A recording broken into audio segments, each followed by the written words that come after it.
Good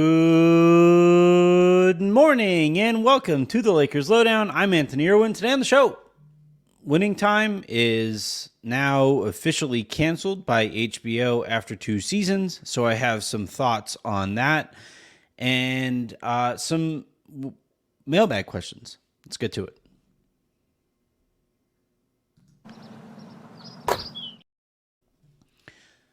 So, Winning Time is a fascinating show.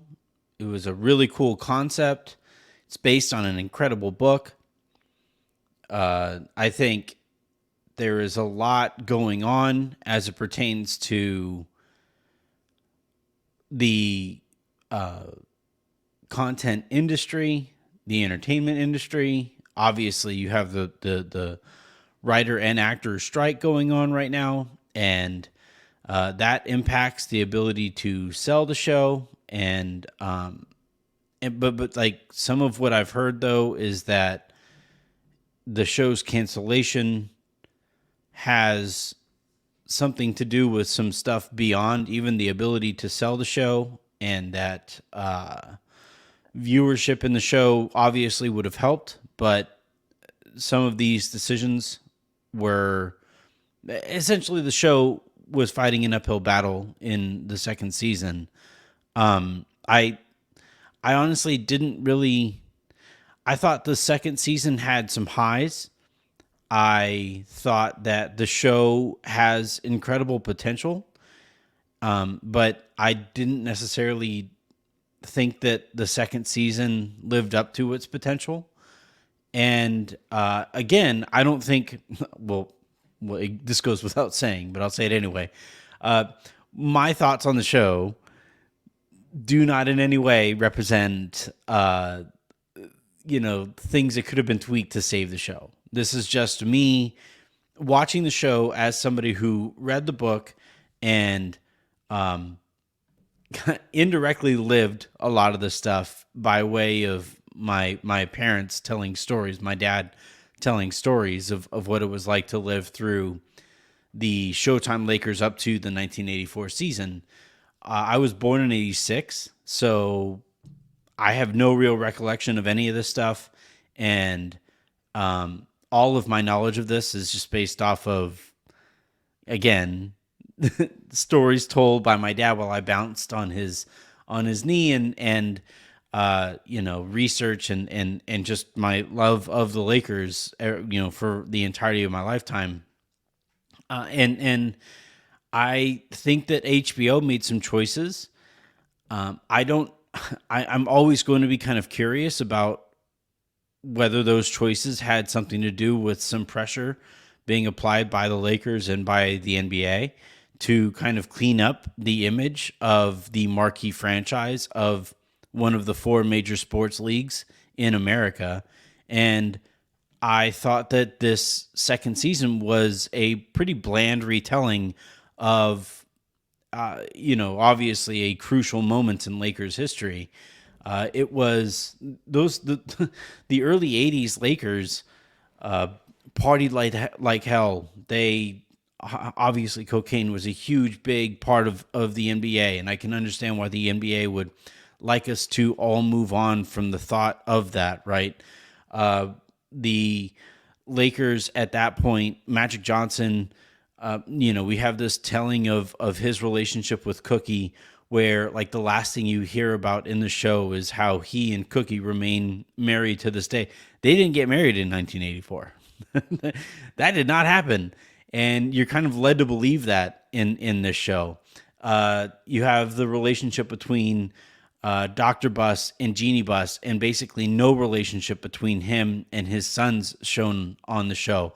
That was a super interesting decision made by the show, where I think that interfamily relationship, that the decisions to raise Jim Buss into power, Jim Buss's own life, like there's a lot of questions going on there.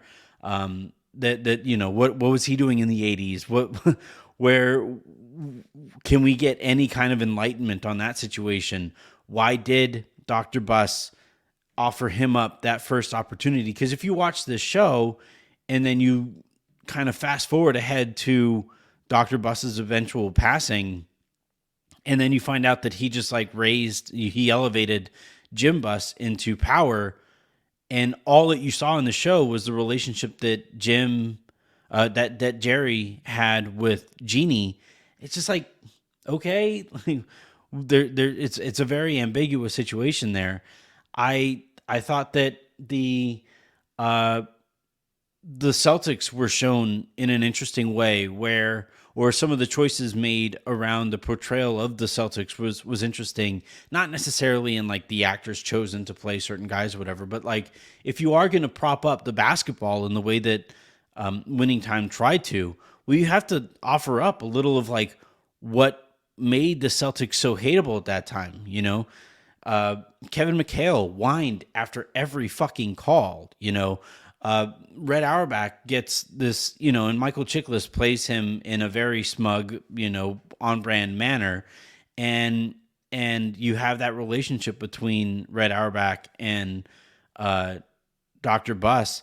You see almost no character building with that Celtics team. And it's like they arrive there through serendipity, and I don't know.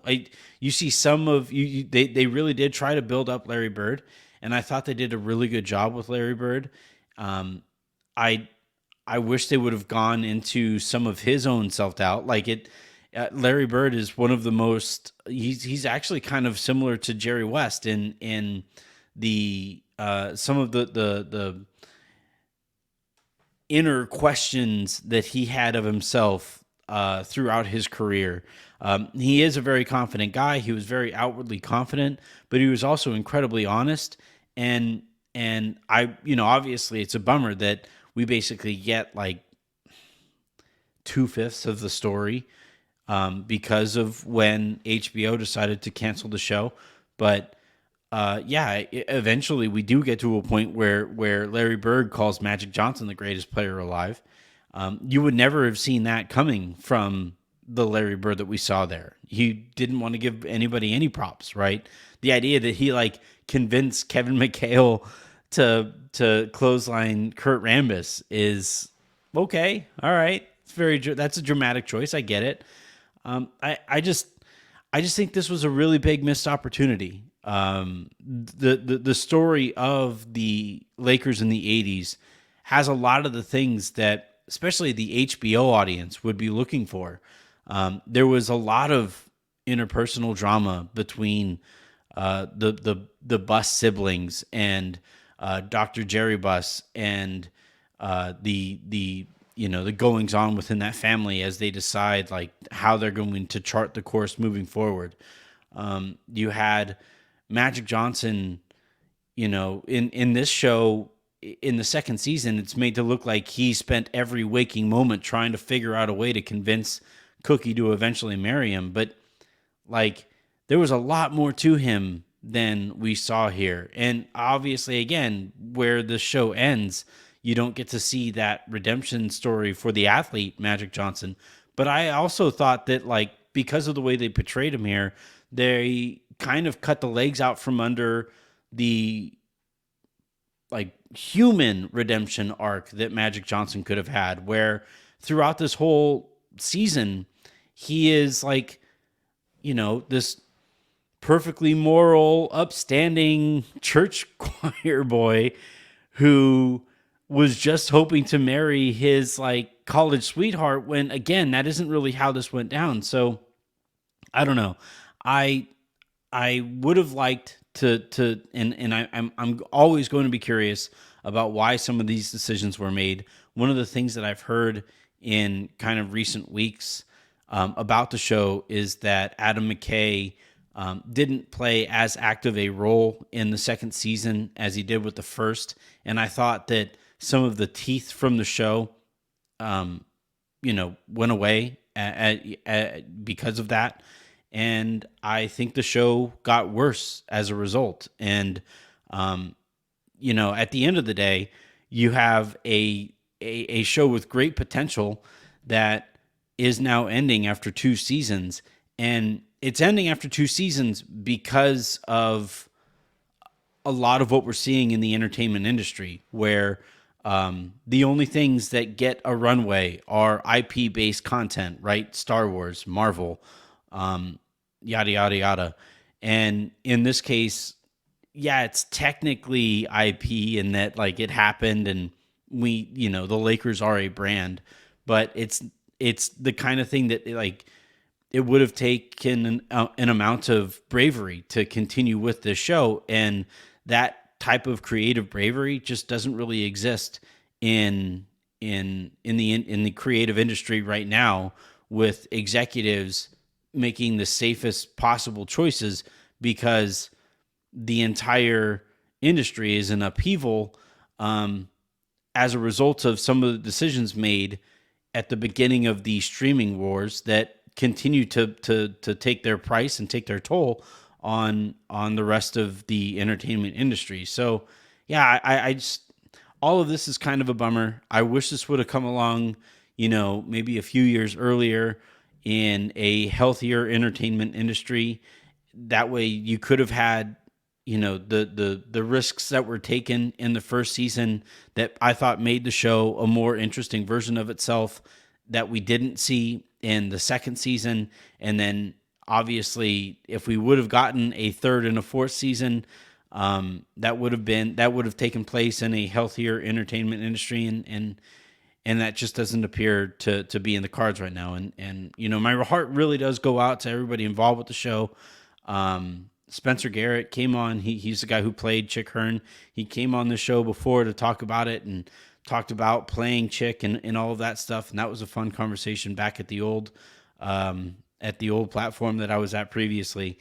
And when you hear about a show getting canceled, there's a lot of people who put a lot of time and a lot of effort and a lot of passion into this project, and now to find out it isn't moving forward is really a kick in the nuts. So, again, positive vibes to everybody who worked on this thing. I do think they, all things considered, it was an entertaining project. There's a better version of it, I think, that I hope we one day get to see. But as of right now, it really sucks to see Winning Time, the story of the Showtime Lakers, end after they got beaten in the finals by the 1984 Celtics. With that, though, I am going to dive into the mailbag, and I know this wasn't directly tied to the tweet I sent out asking for questions for tonight's show, but Alexis, who you see often in these comments here on YouTube, she did ask if I thought that this might get picked up by a different streaming service to maybe extend the longevity of the show, and I think there's a chance, because one thing that we've seen in the last few weeks is Max and Netflix kind of strike up a relationship there. We've seen some HBO shows make their way over to Netflix. Band of Brothers was one that I just saw on Netflix's catalog right now. Others, there are other examples there. And maybe because of that relationship, maybe Netflix can kind of coerce HBO into letting them kind of take it moving forward from here. We've seen Netflix do this with shows in the past that maybe fans thought ended a season or two too early, and maybe this gives the showrunners an opportunity to build on this story as it exists right now. Adam McKay and Netflix do have a relationship, so maybe he can take the project to them and say, hey, this is what we started. This is what season 1 looked like. This is what season 2 looked like. Can we maybe get back to something that resembles season 1 a little more closely? And I do know that the Lakers probably support a version more closely resembling season 2. So maybe that's a compromise that everybody can make to get some more momentum behind this project. But I'm not necessarily optimistic right now. I think that for the foreseeable future, I think the people who are going to be making decisions on the projects that get greenlit are going to be hugely uh, conservative in their decision making, and I think we're going to be stuck in this IP hell that we continue to be stuck in for at least a little while. But here's hoping that with the success of Oppenheimer, and with the success of Barbie, and with the success of various shows that have popped up in the last year to 6 months or so, that studios start seeing, hey, there actually can be non IP based projects that do well with an audience, so long as they're executed well.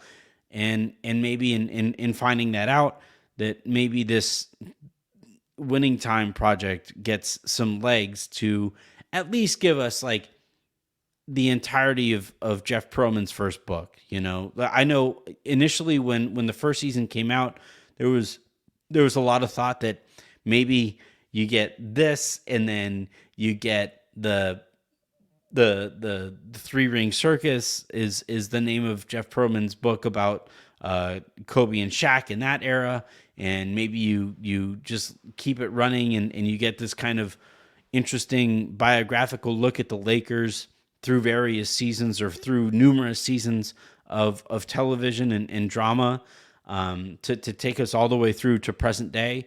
I don't think is in the cards necessarily, but I do hope that we get a full retelling of the events that took place during the Showtime Lakers. But if we do get that, I hope that we get something closer to the first season, where the people who were being portrayed hated those portrayals.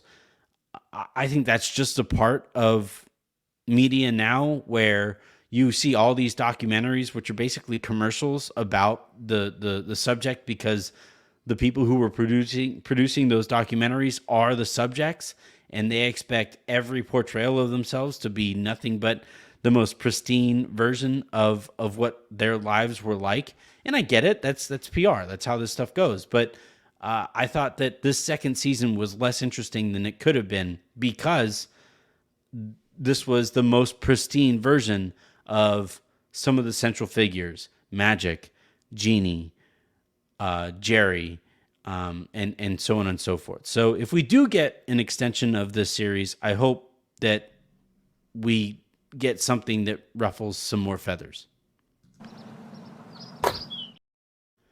All right, so I am going to dive into the mailbag here. First question coming from Mia Sasaki. Which team do you think will give the Lakers the hardest time this year during the regular season? I don't know if that was, a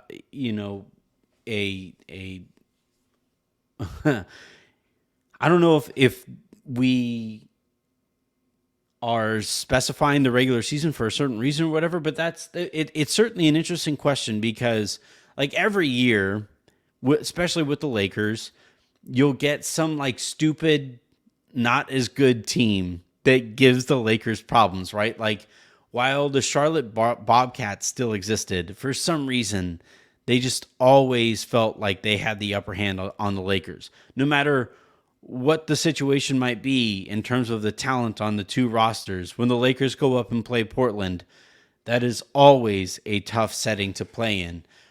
So like beyond that, beyond the kind of dumb things that pop up in 2-game sample sizes with the Lakers playing teams in the Eastern Conference, if we're just talking about matchups in the regular season and teams that are going to be difficult to match up with in the regular season, especially compared to the postseason, I do think that like the Sacramento Kings are going to present some issues. There's a lot of speed on that team, and the Lakers are kind of a bigger, more hulking team that that size does present advantages in the postseason when the game gets more physical, and you can kind of really get hyper specific when it comes to the scouting reports in a 7-game series, and that allows that size to really kind of take over during that, as that series wears on.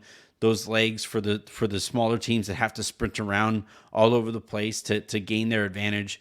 those legs get tired, whereas like the bigger teams get to kind of lean on them and really kind of take advantage of that size over the course of a 7-game series. But in the regular season, when you're talking more about 1-game sample size here and another 1-game sample size there, that speed, that ability to space the floor, the way that regular season games get called in comparison to postseason games, I think the Kings are going to be one of those teams that like you look at and you say like, gosh, those maybe they win 3 out of the 4 or whatever, or if you split, you kind of feel happy that you split.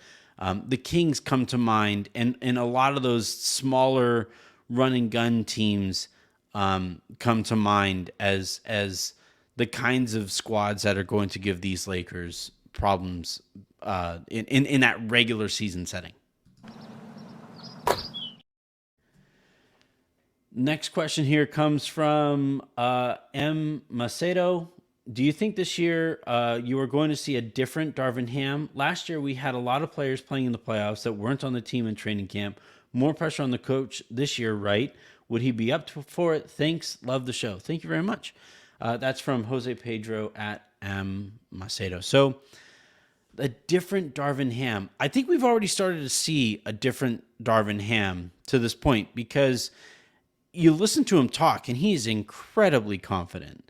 It's that like didn't get fired in their first season and probably exceeded expectations in their first season confidence that Darvin Ham is really exuding. And I hope that confidence shows itself in some chance taking during the regular season. And I look, I always thought that it was kind of unfair for Darvin Ham to try to coach, in his first time as a head coach, try to coach a team that was clearly not heading anywhere while Russell Westbrook was on it. There was pressure probably to play Russell Westbrook. There was probably pressure to play Talen Horton-Tucker when he was still on the roster, although I don't know if they overlapped. But still, like I just think with Darvin now having enjoyed the success that he did in last year's postseason, you see him and Rob Pelinka during these press conferences. They're joking back and forth with each other. I think that relationship really allows him to be able to take some chances. And yet, Darvin Ham's kind of de facto setting last year was to go small. This roster doesn't really have the pieces that would allow him to go small. So it's going to be interesting to see who he prioritizes to be able to adhere to some of his, coaching ideologies. Coaches can be very stubborn, and coaches have probably bigger egos than anybody really wants to acknowledge. And, with last year's team, Darvin, I think part of it was a talent deficiency where he just wanted to get as much talent out onto the court as possible. And the majority of his talent seemed to reside in his eyes with guards. And so he just threw as many guards out there as possible. This year's team, the talent is more spread across. So it's going to be interesting to see how he, what kind of talent he prioritizes and which combinations he rolls with. One thing, now that Jared Vanderbilt has signed his extension, last year we didn't really get very much of Jared Vanderbilt and Rui Hachimura, but with the Lakers making an investment in both this last offseason, I hope that we get to see more of them together next year. It's going to be really interesting next year where, Max Christie, I think, is going to take a pretty giant step forward next year. Yet the Lakers signed Cam Reddish as kind of a one last chance at staying in the league kind of a situation. We know that Clutch has tried to apply pressure to the Lakers in the past, and it's going to be interesting to see how both sides handle that if and when Max Christie just appears to be better at basketball than Cam Reddish. So, stuff like that is going to be interesting to watch. But as it pertains to like a different Darvin Ham, zooming out to the macro, I think this roster kind of forces him to be different. They don't have enough guards to play like 3 at a time. And I think that's an overall a good thing. And honestly, that's how productive relationships take place between the front office and a head coach, where the front office maybe protects a head coach from their worst tendencies. In this case, the front office threw together a roster that does not have enough guards for Darvin to go way too small as he did at points last season. And I think that's going to make the Lakers better. Last question here comes from Austin Gabriel Walker. I live 200 miles from LA, so I don't get Spectrum. NBA passes, I'm in the Lakers' home territory, so all the games are blacked out for me. Why is life so unfair? I really feel for that situation, and the fact that like there are probably thousands of fans, maybe even tens of thousands of fans who are stuck in that similar kind of a spot really highlights how I think professional sports have lost the plot, where there's always this perpetual battle between competition and entertainment, and at every step along the way competition has won that battle out as teams prioritize what helps them win for good reason. That's how people stay employed. But that has led to like worse versions of the sport, where like in baseball, you have every at bat before this last season, before they, got rid of the shift and they brought in the pitch count. And I think eventually they're probably going to, no, they did limit the number of pitchers who would come in by way of like forcing pitchers to have to face a certain number of batters and all of that.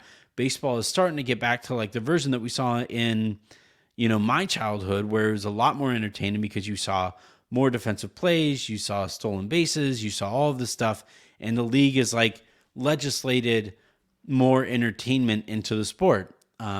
Basketball, I think, is going to have to do a lot of the same stuff, where, trying to get rid of the flopping and the grifting and all of that stuff that has taken place and kind of bastardized the offensive side of the game. In football, right? The absolute adherence to, being so risk averse that Jared Goff completed like 384 straight passes without throwing an interception. And like, that sounds cool and all, but when you look at these quarterbacks and you look at their final line and they go 23 for 27 for 145 yards, like that's a really ugly, boring game that you probably just watched. And, I think the cable situations that you've seen pop up across sports is another example of, teams and leagues and cable companies prioritizing the bottom line over what is best for the consumer. And you have a lot of these situations where people just have like no opportunity to watch their favorite team play. And I just think that flies in the face of what we should all be trying to do in the first place. So, I know I apologize for going on this rant and rave and stuff. And I know that some of this sounds very ideological. But at some point here, we do have to like care about the consumer. We do have to care about the fan. And it's been nice to see the NBA. I think it's embarrassing that they felt like they had to, but it has been nice to see the NBA throw some legislation out there to make it so that these teams do play their best players, because that benefits the consumer and maintains interest in the sport. And I think that should be the whole point of everything that we're doing. So, Austin, it really does suck that you were going through this. And to everybody who is also going through that same kind of situation,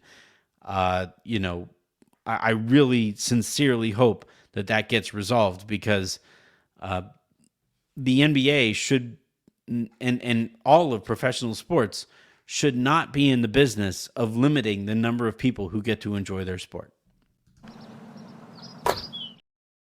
All right, that is going to do it here for this episode of the Lakers Lowdown. We are going to take, I believe, tomorrow off, and then we'll talk to Harrison on Tuesday. And then we will talk to Aaron on Thursday, and that will probably take care of this week's episodes, breaking news notwithstanding. So until then, I'm Anthony Irwin saying have a great rest of your day, make somebody else's, and we'll talk to you tomorrow.